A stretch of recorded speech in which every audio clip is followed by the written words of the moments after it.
Hi, Scorpio. Welcome to your November 2015 love reading. It's Raina here. And I apologize if you hear planes overhead. I am not recording this at an airport, but it might as well be because I'm in a flight pattern. And this happens to be the place where I have privacy at the moment. So there may be some environmental noises.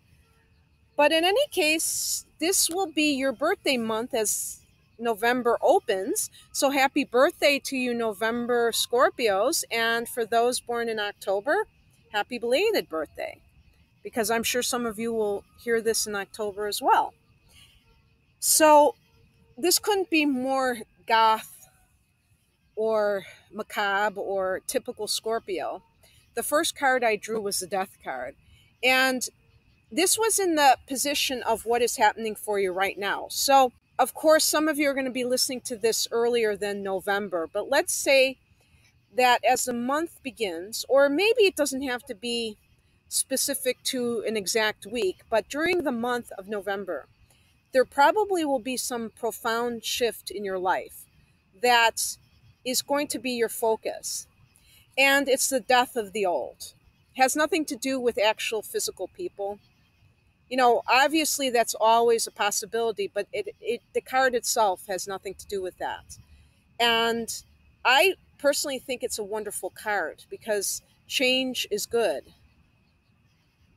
a lot of times, all the times, really, because if it happens, it's happening for a reason, right?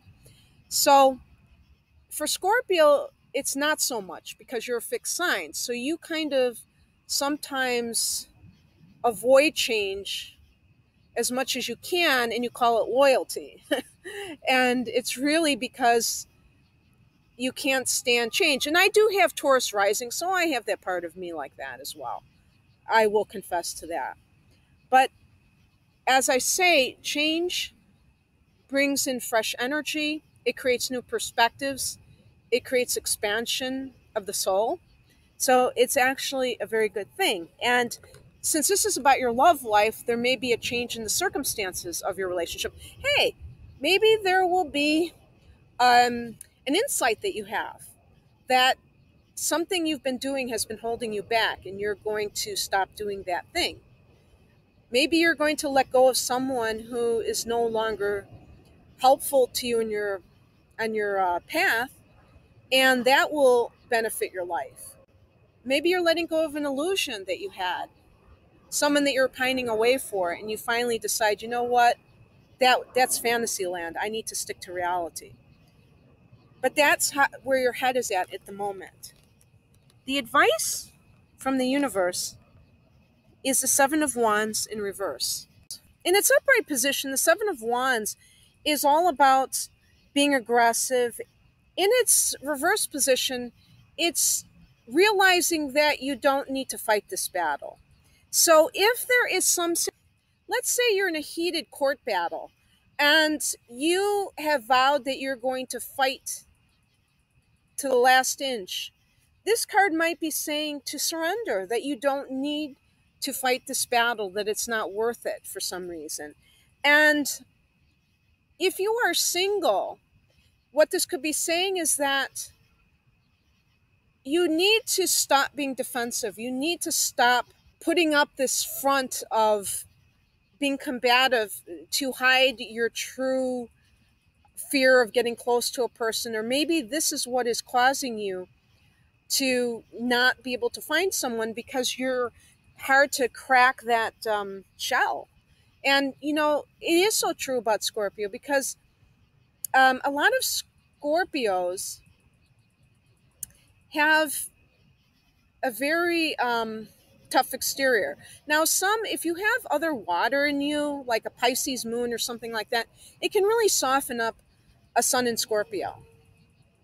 And I'll give you that. But in general, Scorpios believe that it's important to be strong at all times. And they expect other people to have invulnerability as well. And can actually lose respect for someone if they perceive that that person is being weak. But sometimes being in surrender mode is actually a sign of strength, because a lot of times when people are always on the defense, or I should say on the offense, it's because they don't feel good about themselves. It's not because they're fighting for what is rightfully theirs. And so obviously discernment will tell you which scenario fits for you. But if you resonate with the fact that you are not letting people in and you are being too combative in an effort to kind of avoid intimacy, then definitely look at that and look at your behavioral patterns.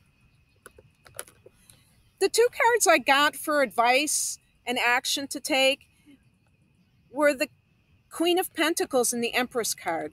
And I really connect these cards because the Queen of Pentacles, Pentacles being money, material goods, worldly things, the tangible things of life, and the Queen being the motherly figure, and the Empress is like the Earth Mother. So I think that, and of course, Pentacles relate to Earth signs. So I think that these cards are both saying, that the way that you get what you want, whether it's to attract a person to you, and also to keep a person, if you have been having problems to resolve your conflicts, is to adopt the feminine principle. The Queen of Pentacles is someone enjoying her home, enjoying her family. The Empress is somebody who's enjoying the sensual part of life. And Scorpio women in particular may be sometimes acting rather tough and rather unfeminine. And I'm not talking about June Cleaver here. I'm talking about you taking down those defenses and just allowing yourself to be in a position where you're not always in control, that you're enjoying life on a basic level. And really, when you enjoy life, you're giving to yourself. You're not depriving yourself. So I think it's actually a sign of self love to pamper yourself and to do nice things for yourself. And the outcome card is the Six of Cups in reverse. And the Six of Cups is in its upright position, is a card of nostalgia and looking back at childhood, the good old days type of mentality. And interestingly, when it's in its reverse position, what it's saying is that you need to stop living in the past. And so this can apply to many different situations. If you're hung up on an old flame, you have to get over it. If you are comparing your partners to your parents, or like if you're a woman and you're comparing your partner to your father, or saying a man has to be like my father was, or a man saying that about the women that he meets and saying they have to be like his mother, that's not fair, and it's very irrational and unlikely to find somebody that's going to fill those shoes.